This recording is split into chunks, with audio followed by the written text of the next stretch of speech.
जय हिंद, जय भारत दोस्तों। आज मैं एक बार फिर से आपका स्वागत करता हूं आपके अपने पसंदीदा और विश्वसनीय यूट्यूब चैनल सैनिक वेलफेयर वन में, जो देता है आपको बहुत ही अच्छी और रोचक भरी जानकारियां।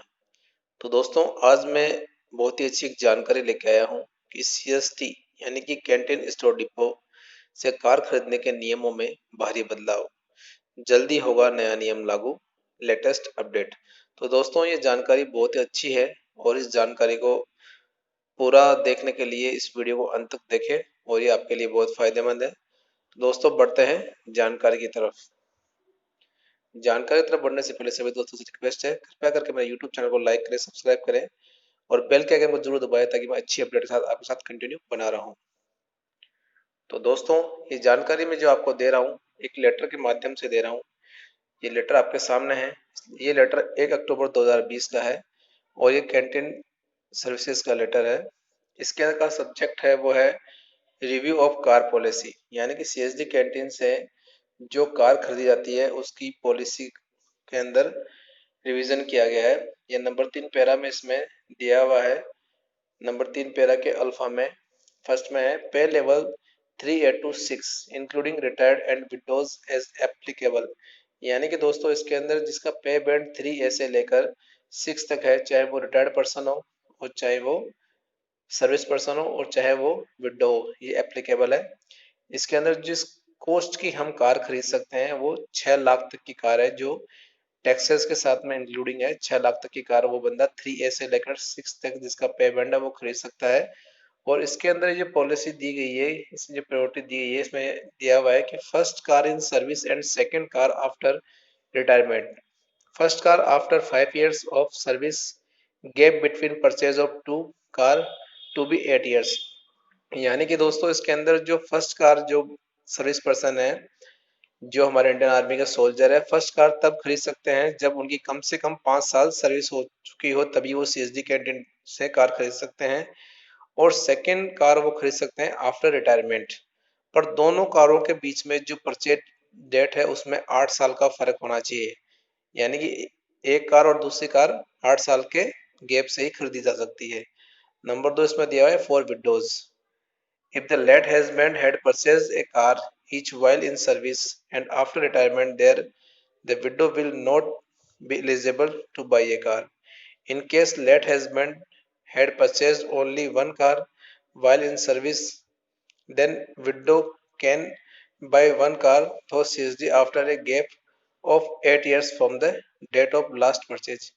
यानी कि दोस्तों, इसके अंदर यदि सर्विस पर्सन जो है वो अपनी ड्यूटी के दौरान, जब वो लाइव थे, जब उन्होंने एक कार खरीद ली, तो उनकी जो विडो है वो 8 साल के गैप से वो भी कार खरीद सकती है। और यदि उन्होंने रिटायरमेंट के बाद में एक कार खरीद ली है और उसके बाद में वो खत्म हुए हैं, तो उनकी विडो वो कार परचेज नहीं कर पाएगी, क्योंकि चाहे सर्विस पर्सन है चाहे रिटायर पर्सन है, सर्विस के दौरान एक कार और रिटायरमेंट होने के बाद में एक कार परचेज कर सकता है। दोनों कारों के बीच में 8 साल का गैप होना जरूरी है। नंबर 3 पैरा के बी में दिया हुआ है वो है pay level 7 to 9 including retired and widows as applicable. इसके अंदर जो है 7 to 9 जिसका पे लेवल है, और इसमें जो कार खरीद सकते हैं वो है 7 लाख, जो भी टैक्स शामिल करके। अब इसकी जो प्रायोरिटी है, इसका जो अलग तरीके से इसमें दिया हुआ है वो देखिए आप। वो है first car as an OR, second car on promotion as जेसीओज and third car after retirement. First car after 5 years of service, gap between purchase of two cars to be 8 years। यानी कि दोस्तों, यदि एक जवान ने अपने ओआर के कार्यकाल में, यानी कि जेसीओज बनने से पहले एक कार खरीदी है और उसके बाद में उनका प्रमोशन हो जाता है, तो वो दूसरी कार खरीद सकते हैं। यानी सर्विस में रहते हुए ही 2 कार खरीद सकते हैं, उसके बाद में एक कार खरीद सकते हैं वो रिटायरमेंट के बाद में, यानी टोटल 3 कार खरीद सकते हैं।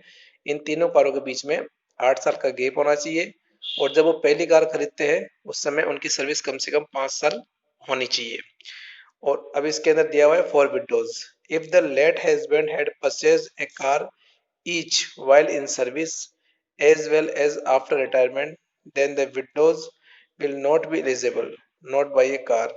In case late husband had purchased cars only while in service, then widows can buy one car through CSD after a gap of 8 years from the date of last purchase.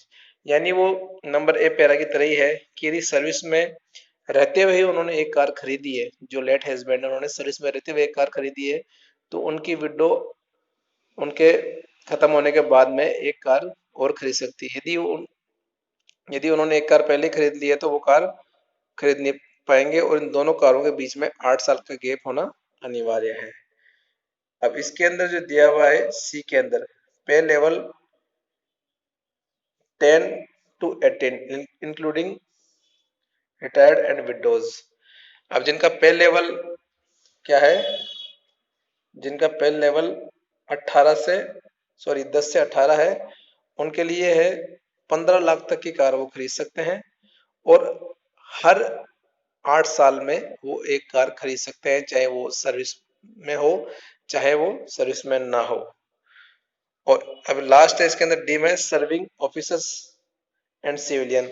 Serving officers और civilian है वो भी 15 लाख तक की car खरीद सकते हैं और हर 8 साल में एक कार खरीद सकते हैं। तो इसमें 4 लेवल दिए हुए हैं, बता दिया मैंने आपको।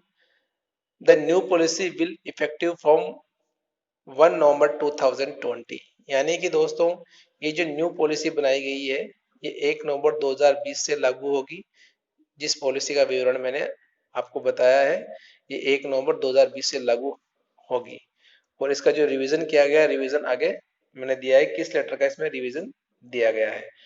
तो दोस्तों ये जानकारी आपको कैसी लगी कृपया करके कमेंट बॉक्स में जरूर लिखें और जिन वीडियोस की आपको रिक्वायरमेंट है मेरे को कमेंट करके बताएं ताकि मैं अच्छी और नई न्यूज के साथ में आपके साथ में बना रहा हूं। जय हिंद, जय भारत दोस्तों।